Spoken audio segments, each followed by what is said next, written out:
What is going on, everybody? And welcome to episode 14 of the Triple Option Talk. First thing you're going to notice, as I'm joined by Jake and Andrew, as always, is that we are all decked out in Florida State gear from head to toe. And that can only mean one thing. We won a Tomorrow game, night, baby! We won a game! I muted my we mic in the middle of it. We finally won. We are out of the 1-win column. We're in the 2-win column. We are part of that group of the country. We made it. You know what the Hey, best you know part what? is? We officially surpassed 21 points. We are the last FBS school to score more than 21 points in a single game. So not only was it just a win against Charleston Southern, we reached a mark that we haven't been able to do all season long. But it was, tomorrow night, we had a lot of upsets take place last Saturday. You had, Florida beating Ole Miss, Oklahoma beating Bama, and then you had Florida State beating Charleston Southern and Tallahassee. Arguably, Florida State's win against Charleston Southern was the biggest upset in college football last Saturday. Yep. So I am. But the biggest hyped. thing is this week is a week that whether you're great or you really suck, a week that all Florida State fans look forward to. Circle on the calendar. It is Florida Hate Week, ladies and gentlemen. The Sunshine Showdown tomorrow night at 7 p.m. To me, if we manage to beat Florida tomorrow night, I will count the season as a win. I'll count the season as a win. If we can somehow pull off a win against the red-hot Florida Gators, I will write this season down as a success. I'm not going to lie, and that kid looked good.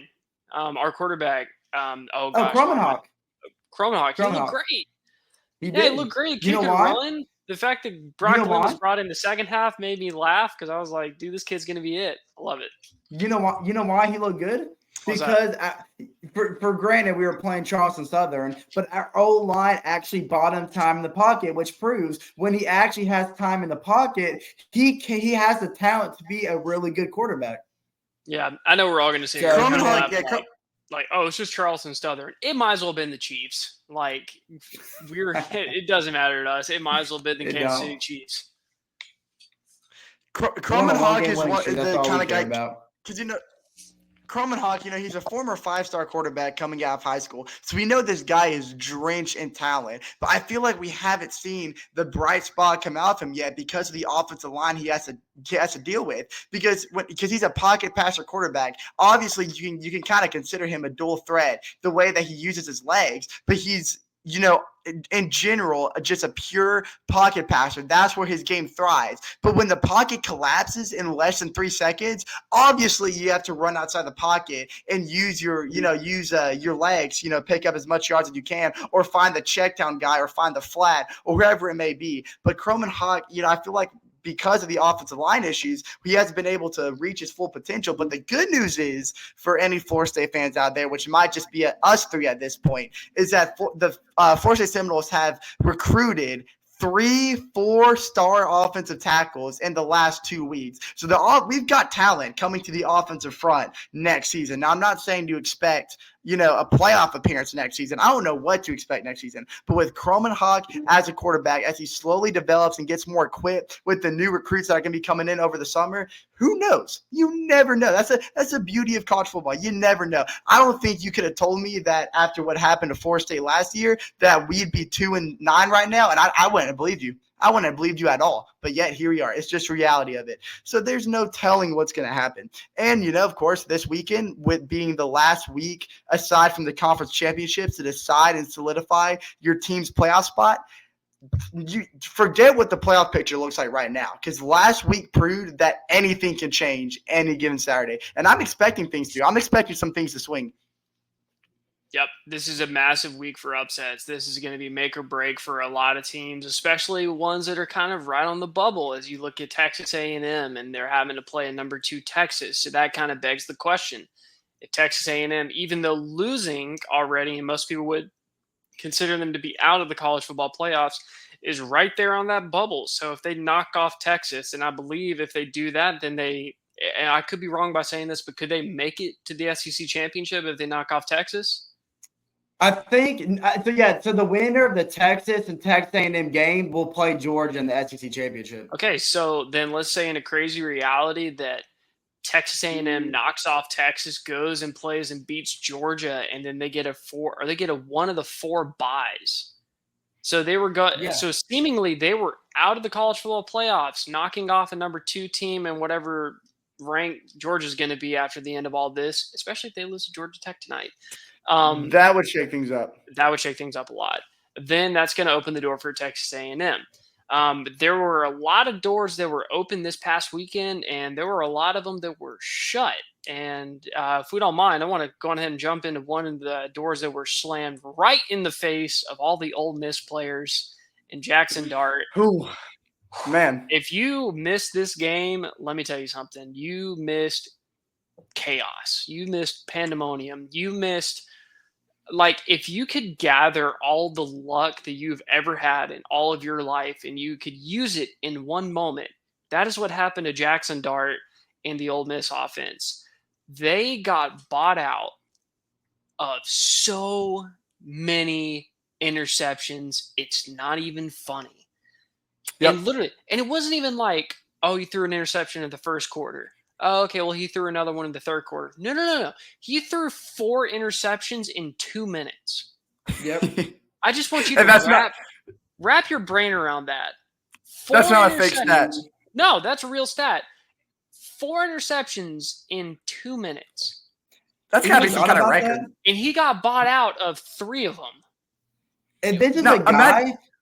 This is odd because this is the Ole Miss quarterback who tonight against Mississippi State just broke the all-time school record for most passing yards in school history, passing Ole Miss great Eli Manning. So think of the career he's had at Ole Miss. To think after their loss to LSU, he had that iconic moment in the press conference. We had his hoodie up, his Anakin Skywalker moment where he said he was trying to have a Tim Tebow moment, saying the only chance we had making the playoffs, we have to win out. That's our only mission. We had to win out. So he knew the stakes that were in that Florida game. He knew what was to play. And to think that his poor decision making in the final 2 minutes, forcing the balls that he did, not abusing the time that he had in the pocket.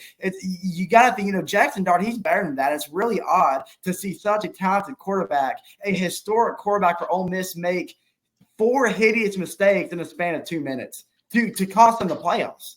Yeah.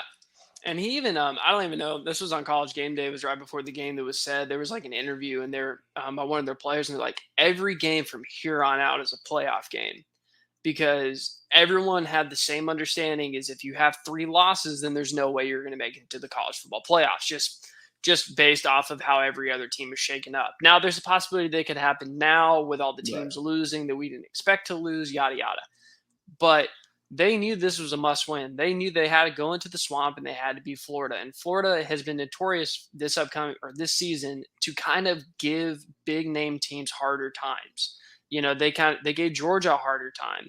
They've already knocked off LSU, and now you have Ole Miss. So they could not take Florida for granted, and I think they did in a lot of ways, because if you look at it on paper, there's no reason this game should have been close. Jackson Dart and their offense should have been able just to run over them, but the fact that it was the Gators and how they've played, and they've kind of been the underdog of the ACC the SEC, and been through some big wins, having the toughest schedule in all of college football, and pretty much exceeding every expectation that I had. I'll go ahead and even say it.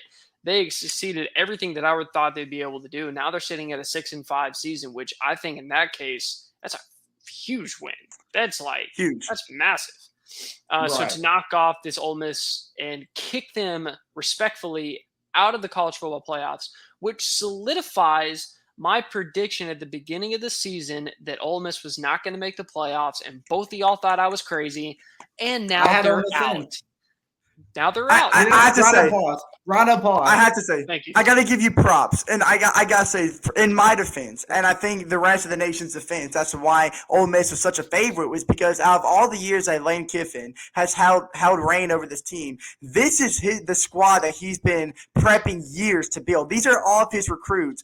finally furnished and polished. This is the best team that Ole Miss has had under Lane Kiffin and the best offensive weapons that Jackson Dart has been surrounded with. And I think early in the season, we really slept on that upset that Kentucky pulled off in Hottie Toddy land, early in the year, because we kind of shrugged it off as like one of those crazy early season upsets that happen all the time in college football. But it really exposed a lot of holes in that Ole Miss team that never really got fixed throughout the season. Even in that Georgia game, even though Georgia lost to Ole Miss, despite Carson Beck's bad performance, they had a chance down the stretch to win that game because Ole Miss couldn't get Lane Kiffin could not make the second half adjustments that Kirby Smart made in order to, pull away from Georgia. So you can blame that Georgia loss on Carson Beck all you want because it is his fault. But in reality, Ole Miss should have lost that game. And there's other games just like this. I mean, even in the Florida game, it's exactly what,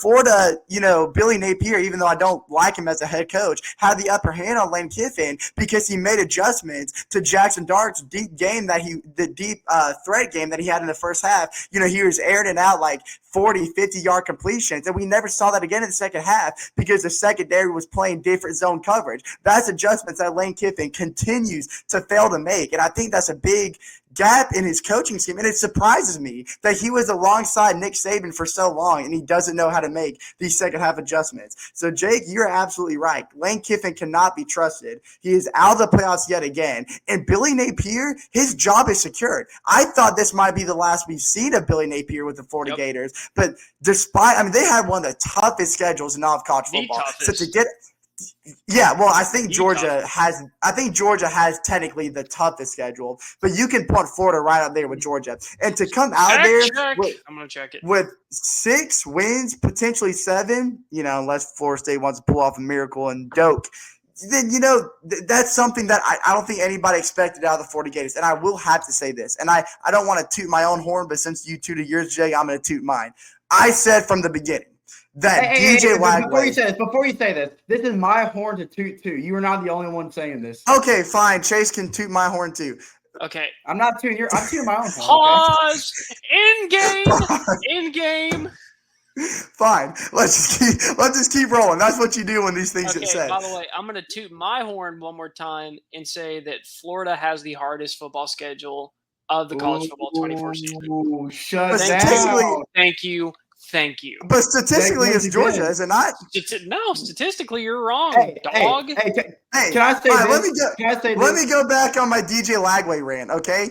Graham Mertz should have never been the starter. I'm not saying he's a bad quarterback, but the way that – because Florida has some struggles at the offensive line too. That's why they've lost a lot of their close games because they can't win it at the line of scrimmage. But that's why they need a mobile quarterback like DJ Lagway that can utilize the pocket and scramble outside when he needs to. And he's a good thrower on the run. That is a lost talent in college football.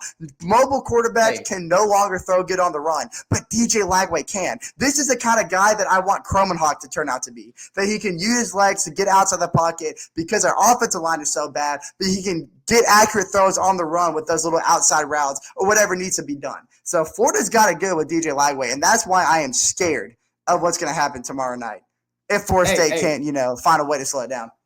Can I say this? Sure, go for it. So I don't think the biggest loser was Jackson Dart. I don't think it was Lane Kiffin. I think the biggest loser of that Ole Miss and Florida game was the defensive end, Princey Millen, I believe is how you pronounce his name. I probably butchered it, so we're just going to call him Princely. Princely, the defense end from Ole Miss, if you weren't keeping up, it was all over social media to the Friday prior to that game when Ole Miss arrived in Florida Stadium. Princely was a former Florida player who transferred to Ole Miss, basically telling Florida that he's going to Ole Miss so he can compete for a championship because he doesn't want to be caught in this dumpster fire that Florida has created. So walking into the stadium prior to the game, he had a Florida Gators ski mask on to basically troll Florida and basically tell them, I'm here competing for a championship while y'all are here trying to survive to make a bowl game. Well, obviously, we know how the story went. Florida ended up beating Ole Miss. So, leaving the stadium, of course, a bunch of Florida fans, drunk, obnoxious Florida fans, caught Princely leaving the stadium. They started heckling the mess out of him, and it got under his skin so bad that he ran up the concourse to charge these fans that were heckling him. And right before he got to the fans, authorities had to step in to bring him to the ground and restrain him from basically hurting these Florida fans. But I mean, here's the thing. I mean, it's just, I don't blame Princely because I think we are all wrong in this sense. Because the very first episode of this podcast, I remember how all of us were talking about how horrible of a season Florida was going to have because of their hard schedule, and that none of us had faith in Billy Napier. When Florida extended Billy Napier's contract just 2 weeks ago, I made a joke to everybody saying, well, Florida just, added oil to this dumpster or added grease to this dumpster fire by extending Napier. But then he took Mertz out. Well, had to take Mertz out because he's injured, but finally gave Lagway the chance to start, and it has completely transformed Florida. Not only potentially saved their program, as a couple of recruits have already committed due to them beating Ole Miss and LSU, but it has saved Billy Napier's reputation as a head coach. And I'm not going to lie, Florida is a scary team for the future, and Florida State's got a big task on their hands. I don't know if y'all know this. Florida State has a crap ton of recruits coming to this Florida State-Florida game tomorrow night. Yeah. And this is a big chance for Mike Norvell to win the hearts of these recruits and hopefully get them to commit by the end of the season, because we already have a decent class coming in next year. We had the number one JUCO receiver in the nation commit yesterday. We had another Johnny Wilson, four-star linebacker decommit from LSU He's and faster, go to Florida State. Yeah, he is faster. Yeah. He doesn't run like Matt Olson. So, I mean, Mike Norvell has the chance to kind of do what Billy Napier's done these last 2 weeks. If Norvell can beat Florida tomorrow night, win the hearts of these recruits, and have a really good class coming next year, he himself can save his reputation as Florida State's head coach. Yeah. I mean, we got to win this game for more than a couple of reasons, but that's going to be tomorrow. That's going to be at 7:00. It's going to be on ESPN2. We'll make our picks here in just a little bit. There's one other blunder that I want to talk about. This happened this past week, and again, this was kind of the same scenario for this team, that they were right there, kind of on the bubble, and like every game needed to be a win to get into the college football playoffs. Well, unfortunately for this team, they had to go to Auburn. And they had to play against Auburn, and it was Texas A&M, who I think it's fair to say that the three of us have kind of been somewhat rooting for Texas A&M because we've kind of favored them a little bit because we just like to see what Mike Elko is doing in College Station. Yeah. And they've just been a fun team to watch this season. There's going to be a fun team to watch next season, but I knew that because, I mean, Auburn is known for doing this. Famously, they beat Alabama, and the return from the 100-yard field goal that was missed when Saban should have just took it to overtime and beat them like that. But, Auburn made that insane run all the way back to win the game and beat Bama. So I knew there was a chance for Texas A&M to lose this game. But the fact that it went into so many overtimes that I turned it off for a little bit, and I was like, well, I'll look at it here in a little bit and see who wins, because I was like already having to go to bed. But then I look over and the game's still going. I was like, I guess I'm gonna have to watch the rest of this thing now. So I stayed up to watch all 4 quarters, and it was pretty amazing. So a lot of upsets last week. We got a lot of upsets that could happen this week. It's crazy. But here's the kind of question something I want us to talk about. Do we think the Texas A&M is going to make it to the college football playoffs?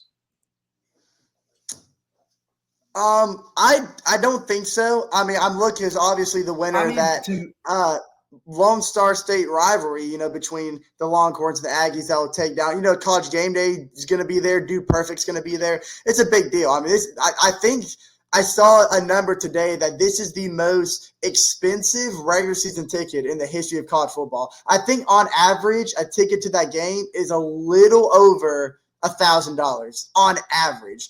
Absolutely ridiculous. But, of course, it's sold out. It's Kyle Field. They're always going to sell out. This is a big deal because the winner gets into the SEC championship game against Georgia, who's currently only down 3-0 to Tech right now at the end of the first quarter. It's a very weird football game right now. But regardless, Georgia's already clinched their spot, and the winner would take on the Bulldogs in the SC Championship. And a lot of people don't understand what. Did something crazy happen? Gosh. You can All update right. us. Hey, if you guys want to go to the Texas A&M football game, we can get tickets. Okay? 4? 3 tickets. Can we?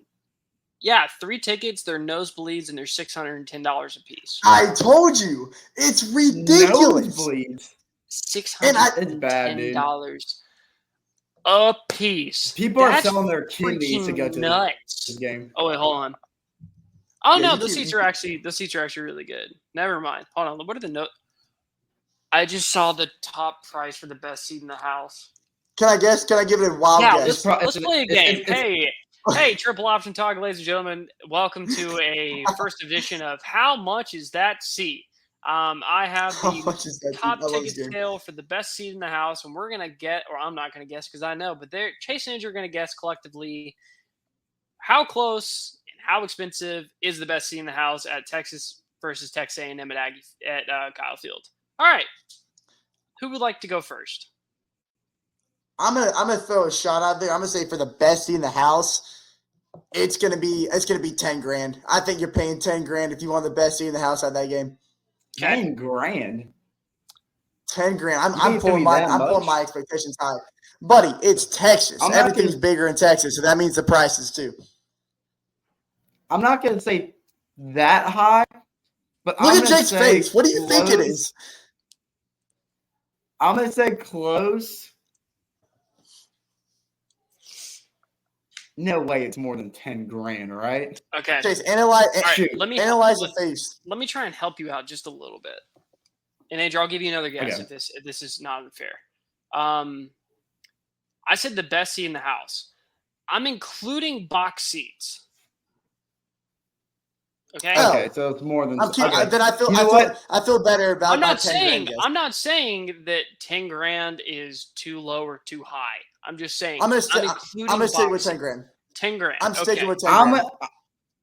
I'm going with $5,000. I'm going lower. I'm going $5,000. You need to raise your expectations, buddy. This is about to blow your mind. How much is it, Jake? Okay, so only 2 of us can go. There's only 2 tickets available, and they're in the Zone Club, ZC 14 row 3. They have 2 seats for $30,207 a piece. Dude, who makes that kind of money? $30,000 a piece, $60,000. Okay, so Elon Musk and Jeff Bezos, everybody. Only people that can go. Could you imagine, like 30? You just make that kind of money. You're telling your kid, "Hey, son, I got 2 tickets to the A&M game today. We're in the Z section." Dude, like that's a sickening amount of money. Yeah. So let me go ahead. You know what? I'll go ahead and throw my game pick out there since we're on that subject. Ryan, all right, go ahead. Sorry, that was ridiculous. This is one of college football's biggest rivalries that's finally making its return. And as if the return of this historic rivalry wasn't enough, this is the first time that these 2 teams are obviously meeting as SEC members. And the winner, like I mentioned before, is going to play Georgia on December 7th. Now, quarterback Quinn Ewers, he was banged up in last week's win over Kentucky, but he is on track to suit back up against the Aggies. So the Longhorns, they need Ewers at full strength against this standout pass rush that A&M has. So if Texas can protect Ewers and Coach Steve Sarkisian can be able to scheme receivers open against the secondary, the Aggies would need a big game from quarterback Marcel Reed. But this is a freshman.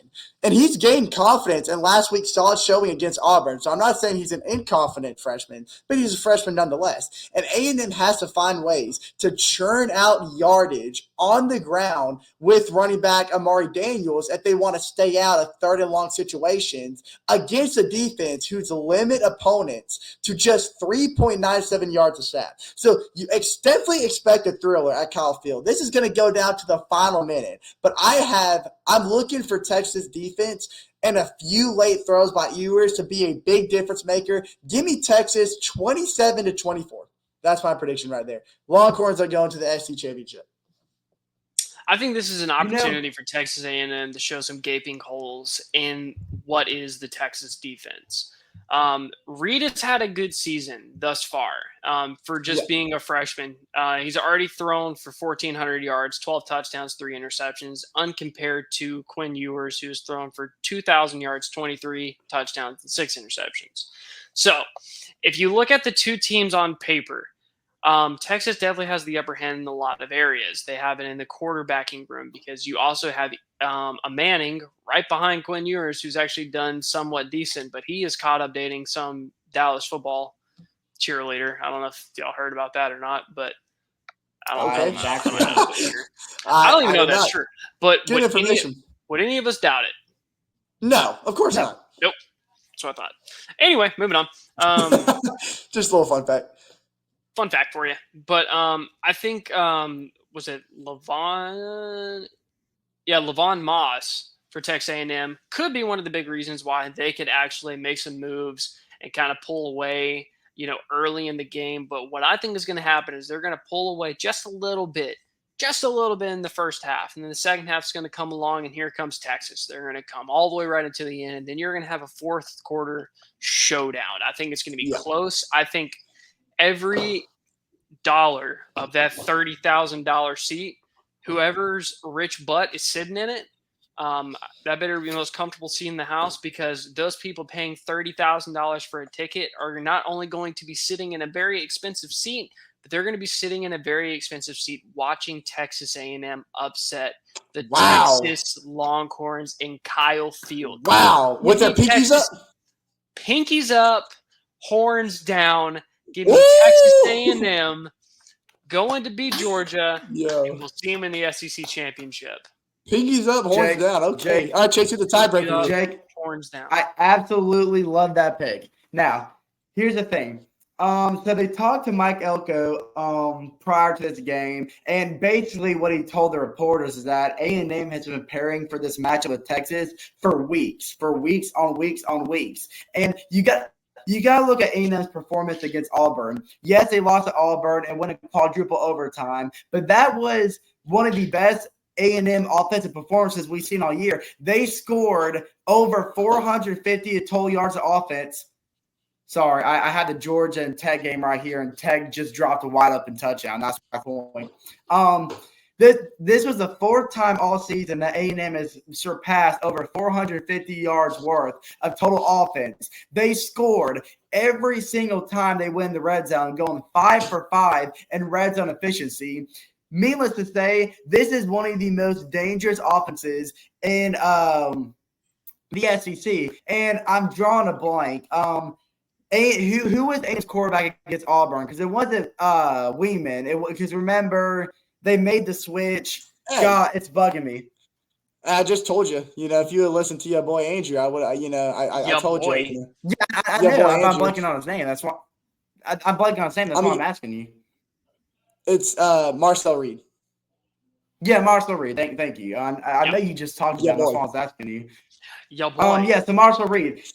So Mike Elko, made the switch from Marcel Reed, and his performance against Auburn showed that he is in the best. He gives A&M the best position possible to bring the most out of the dangerous weapons they have on the offensive side of the ball. What concerns me about A&M is the defensive side, and that is bad news when they're facing a team like Texas. Because you can say all you want about Texas. Yes, they have had one of the easier schedules in the SEC, but for being honest, is there such thing as an easy schedule in SEC?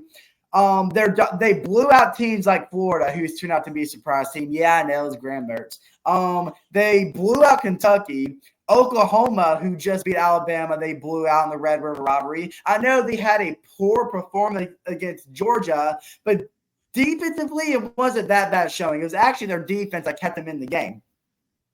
Needless to say, this is a deadly offense, whether it's Arch Manning or Quinn Ewers. Sarkisian has his offense down to a point.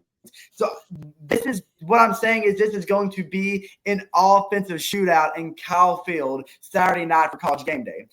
Mike Elko, he has the team prepared. They had the quarterback with the best position possible to lead A&M. I believe A&M is going to once again, yes, you're hearing this correct, I think A&M is going to once again have over 450 yards of total offense. When they have an offensive shootout, Kyle Field, the 12th man, is going to have their back the whole way.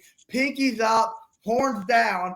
Kyle Field, A&M, Mike Elko, and the Aggies are going to meet the Bulldogs in Atlanta for the SEC championship. It's all about red zone efficiency. If A&M gets in the red zone, they are unstoppable. Mike Elko has that red zone offense down to a T. I'm feeling the pinkies up. I'm just not feeling the horns down, guys. Pinkies up, horns down. Boy. This is the most electric we're probably ever going to see Kyle Field. Yep, it's going to be fun. It's going to be a cool one to watch. Atmosphere is definitely going to be there. Every single person, whoever spent however much money they spent, it's going to be an insane game. They're going to get their money's worth 100%. But something I wanted to mention, I didn't want to blow over this because I felt like this team earned it. And we're going to talk about this very quickly. Andrew, you having like chair problems? A little bit. I know you keep getting up. Is it that white chair, or are you like sitting on a box? No, I'm sitting on a box right now. I'm doing really redneck style right now. Hey. We're making it work, though. We're making it work. Roll Tide. Roll Tide. All right. I wanted to give this team a nod, okay? Because they've deserved it. They have had an incredible last 3 weeks of football. And last week, I said they had the ugliest helmets of all time. Kansas. Boy, bro. Bravo to you, Kansas, for knocking off Colorado off of their really high horse and knocking it back down to reality. Thank you for officially kicking the Colorado Buffaloes out of the college football playoffs. So far down the list, they can't even see. No, they're out of the playoffs, but did you see how they rebounded today? Yeah, they beat the crap out of somebody. Yeah, they did. But Oklahoma State's horrible, though. 52-0. Travis Hunter, Heisman-worthy performance. Travis Hunter's nasty.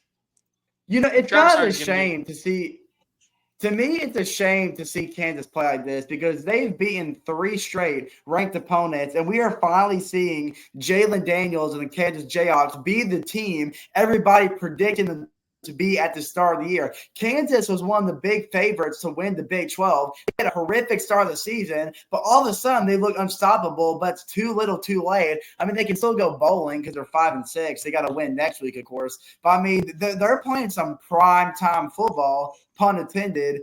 Playing spoiler. They're playing the role of spoiler, and it's just a shame because if Kansas would have lived up to their expectations and played this brand of football all season long, I could see them in the playoffs. They could potentially win the Big 12. They might have been in the playoffs, but unfortunately, they had that horrific start. Yeah, it's going to be a good enough team that we're going to be sitting around making our bold picks, and we're probably all going to pick them regardless of who they're playing because we know what they're capable of doing. But kind of like you said, Chase, it's a little too little too late.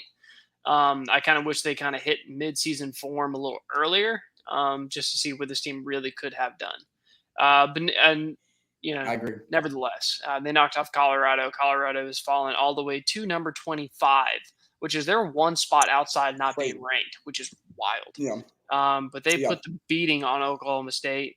So if you're an Oklahoma State fan, sorry for that. I'm sure that wasn't fun. But as I'm sitting here looking at it, Ole Miss barely beat Mississippi State. They only won by 10, which is I think they're probably unmotivated. Yeah, they don't care. And then Memphis knocking off Tulane. So number 17 Tulane, they are now take away their playoff hope. Took away their playoff host thanks to Memphis. So those are the games that have happened. We talked about the games and all the crazy upsets and everything that was wild last week. So let's go on ahead. Let's shift our focus and let's move on to what this week has in store. There's not a whole lot of chances for these teams to pull off something crazy, but there are a lot of chances for upsets. But we'll go over them. And you know what? We're just going to go on ahead and make our game picks if y'all are ready with that. Let's do it. Okay, I'm ready. Here we go. Rivalry week, ladies and gentlemen. And the next week, we get to talk championships. So Lock in. Okay, here we go. The beautiful time of year. We're going to start all the way at the top. 12 o'clock on Fox, you have Ryan Day and Ohio State playing Michigan. Ryan Day has been on the hot seat for a long time because they have not been able to knock off Michigan. Well, I think this week they finally get it done. They're going to be in the shoe. Michigan is going to get a shoe kicked right up their rear end. And Ryan Day is finally going to get his win over Michigan State. So give me the Buckeyes and a big win over the Wolverines. There is nothing about this Michigan team to be excited about. Donovan Edwards has had one of the most underwhelming seasons out of anybody in college ball. He's the cover of the new NCAA game, and he is practically irrelevant. There is no rhythm to that Michigan offense, and I still believe Ohio State has the best defense in college football. The Buckeyes are going to have a field day, and yes, Ryan Day is finally going to take down the Wolverines. And to put in perspective what you guys said, he's 1-3 in his career against Michigan, and he's 45-1 against everyone else in the Big Ten since taking the Ohio State job. And his only other loss came earlier this season when the Buckeyes fell on the road to number 1 Oregon. So Day has accomplished a lot with Ohio State, but Buckeyes coaches are mostly judged on their record against Michigan because it is the game. So if Ohio State happens to drop a 4th straight, it would put a serious damper on what's been an excellent season and will question a lot about Ryan Day's ability to keep coaching this team. And it's not going to happen. It's not going to happen. Give me the Buckeyes. Yeah, if Michigan ends up being Ohio State, then Ryan Day may be Florida State's new offensive coordinator. Imagine that. Welcome to the squad. Hey, I'll take it. Yeah, bring it on in, brother. Welcome home. All right, we have we have a 12 o'clock game on ABC. You have a number 8 Tennessee playing a 6-5 Vanderbilt. This is the first potential upset. Nick Saban said it on College Game Day that this is the easiest place to play football. Well, Bama, you walked in, you got your tails beat by a bunch of doctors and dentists and lawyers. So I think Tennessee is not going to do what Alabama did. I think they kind of learned their lesson through Alabama. They just didn't take a loss for it. So I think they're going to be more careful when they play Vanderbilt. I think Tennessee is going to have a good game, and it's going to be too much firepower for Vanderbilt and all the doctors to take care of. So give me Tennessee in a big win and moving right into the college football playoff. You know, in the first half of that Georgia game, Nico didn't play a bad game at all. What ended up killing Tennessee is when Georgia started blitzing and they had no answer. Nico was flustered and they had no movement on the offensive side of the ball. I don't think Vanderbilt has even close to the amount of defensive power up front that Georgia has, meaning I don't think Nico's going to have a lot of problems with the pocket closing in. He should have plenty of time. I think if Vanderbilt has any chance to put on the upset, it's what a poor man's Johnny Manziel, a.k.a. Diego Pavia, the quarterback for the Vanderbilt Commodores this year. He's going to have to pull off another match performance like he did against Bama that took down the Roll Tide and like he had against the Longhorns, almost took down Texas. I don't think it's going to happen, though. I think Tennessee knows they still have a shot at the playoffs. They're ticked off. They're going to get it all they got. And I see the Volunteers winning this pretty comfortably, actually. I don't think it's going to be an upset here. So, now y'all can hate me all you want for saying this. I think Nico is one of the most overrated quarterbacks in the SEC. He only has 15 touchdowns and like a handful of interceptions, but 12 of his 15 touchdowns came against teams like Kent State, Mississippi State, Florida, just all these bottom tier SEC schools and teams that aren't even in the conference. Vanderbilt, I wouldn't consider a bottom SEC school, though their record may show that because, like I said, they beat Bama early in the year. They should have beat Texas. So Vanderbilt and Diego is going to come out here and play with all the confidence in the world because they've shown that they can do it before. Tennessee being one of the most probably the most mid top 10 team aside from Notre Dame. I think upset watch should be on yellow or maybe a slim orange. I think it's going to be close, but Tennessee will prevail. Give me the Volunteers. All right, moving right along. We're going to get a little quicker with these picks. So we have – this is actually a big one. We'll talk about this one for maybe. We'll get like 20, 30 seconds apiece. You have 15th ranked South Carolina going into Clemson playing a number 12 Clemson. This is a big game because this is going to ultimately decide whether or not Clemson is going to be in or out of the playoffs and whether South Carolina is going to be in or out of the playoffs. So this is going to be a big decisive win. And you know what? I don't like how Clemson started the season, but I love how they're ending it. They're playing really strong football. Dabo Swinney has finally gotten this team back into somewhat of a rhythm. And I think South Carolina, even though they've had a great season, they've turned a lot of heads. Going into Clemson is going to be a little too much for them. So give me Clemson and a win over South Carolina.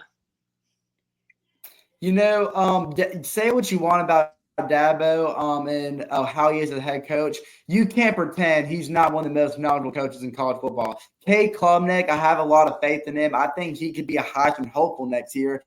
Phil Moffa's been a beast on the running game for Clemson. Yes, South Carolina's been hot, but Death Valley's going to be an electric place to play. South Carolina's hot streak ends here. Dabo Swinney, the Tigers get the win over the Gamecocks.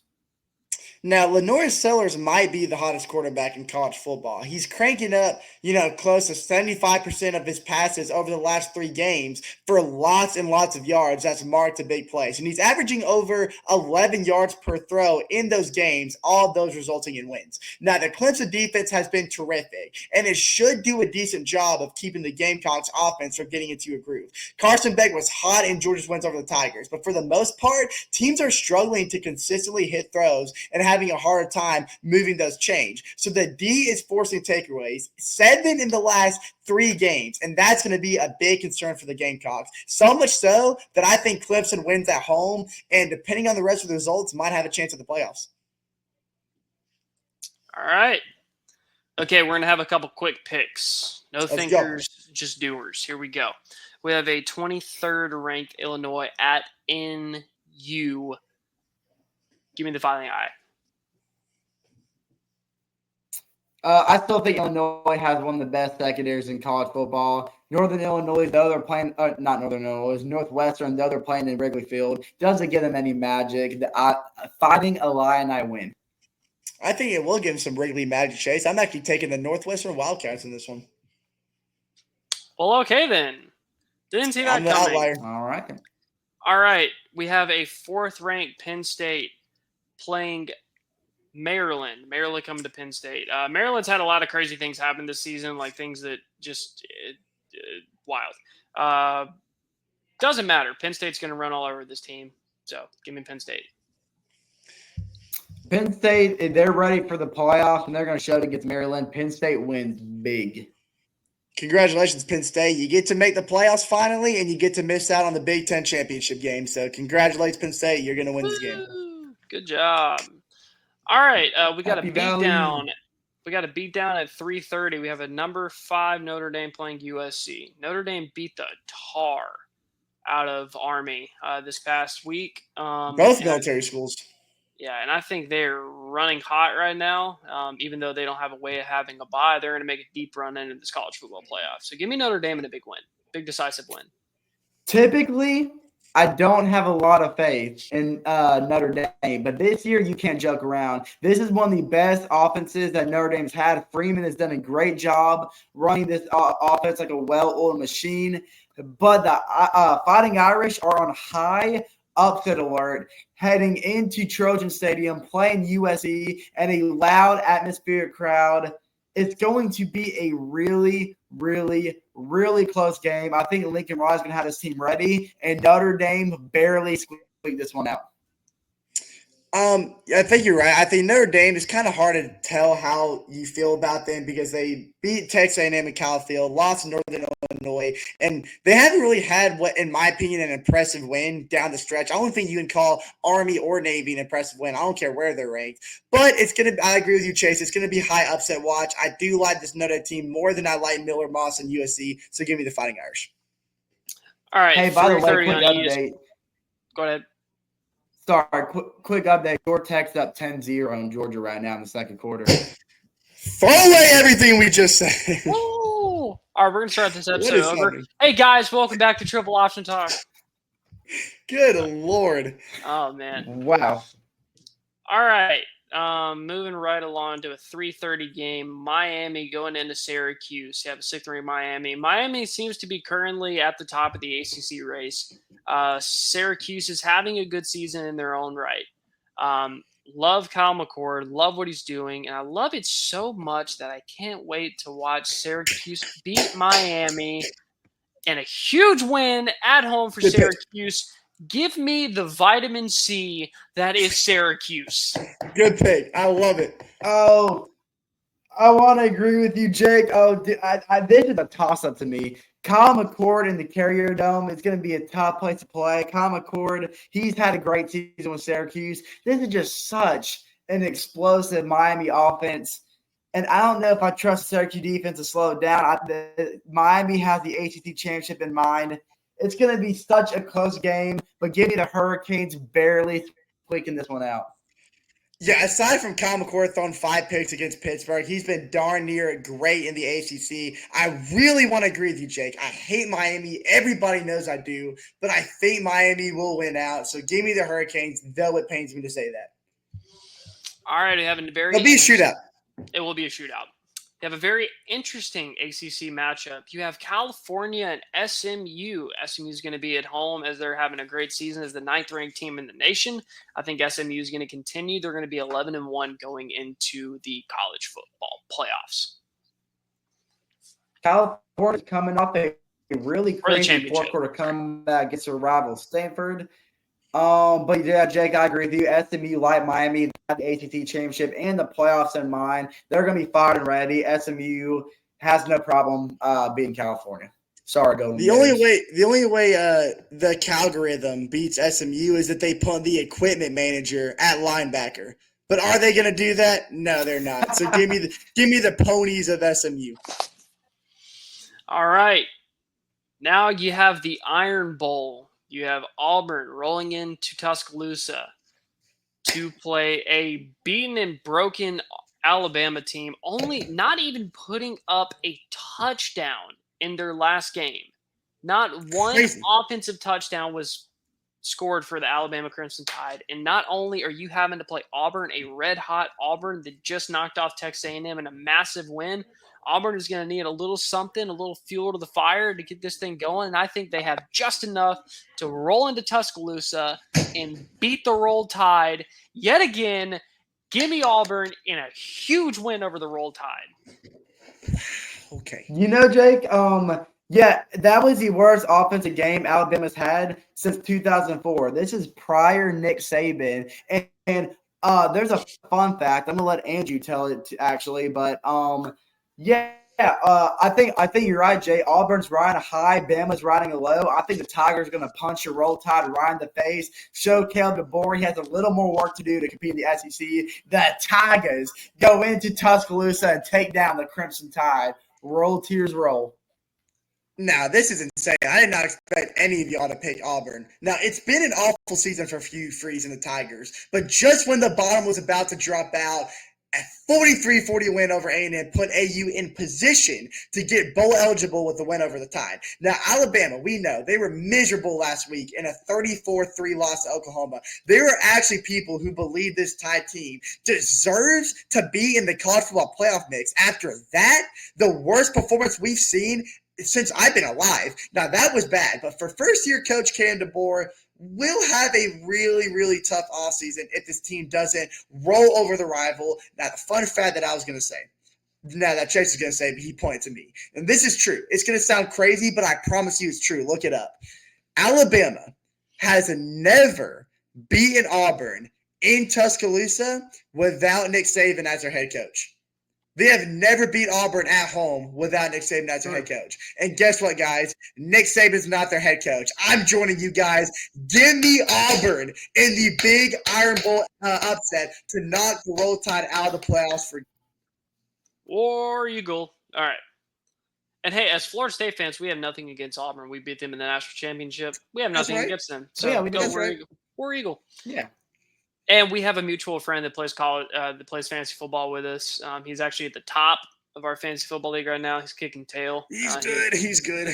Yeah, his name's Daniel. So Daniel, this pick is for you, brother. All right. What's up, we're gonna have 4 quick picks. Let's go. Rapid. Let's go. I'm going to name them, and we're just going to pick. You ready? Arizona State, Arizona. Arizona State. Arizona State. I love ASU. Give me the Sun Devils. Missouri and Arkansas. Give me Arkansas in a big win over Mizzou. Jake, I'm going to agree with you. Missouri's been really shaky. They almost lost to Mississippi State last week. Give me Arkansas. Kind of. I want it to be so different. I hate you guys. I want it to be so different, but give me Arkansas. Yes. All right. You have the worst team in college football because they don't have 2 wins and Florida State does. Indiana and Purdue. I forgot about Purdue. Give me Indiana in the biggest beatdown this side of the Western Hemisphere. They're going to beat them like an old rug. Give me Indiana. Cincinnati's going to smoke. In the biggest bounce back win in college football history, I hope they put up 100 against Purdue. Cincinnati's going to light a big old cigar and smoke that Boilermaker pack. Indiana wins massively. Now, even though losing to Ohio State was a disappointment, Cincinnati believes that this is still a playoff team. And the only way to prove that is to do what you, Jake, said. Beat the oil out of this Purdue team. And, I hope they wear all black because it's going to be a funeral, baby. Give me the Hoosiers. All right, you have the undefeated number 1 team in all of college football, the Oregon Ducks, playing Washington. Oregon is going to continue to be undefeated. Make them 12-0 and give me a big win in Oregon. It's a big rivalry. I think it's going to be closer than people think, but Oregon's going to prevail. Now, in the preseason, because of this matchup last year, many people thought this might be the game of the year to decide the Big Ten. But Washington hasn't lived up to those expectations, but Dan Lanning has. Give me the Oregon Ducks. All right, you have 24th ranked Kansas State and 18th ranked Iowa State. Try not to think about this one too hard. It's going to be way closer than what most people think. I think Iowa State is going to pull away just a little bit right there at the end to knock off Kansas State. So give me Iowa State in a win over Kansas State. I love Avery. Give me Kansas State in the Wildcats. I'm a big believer in him. I still am.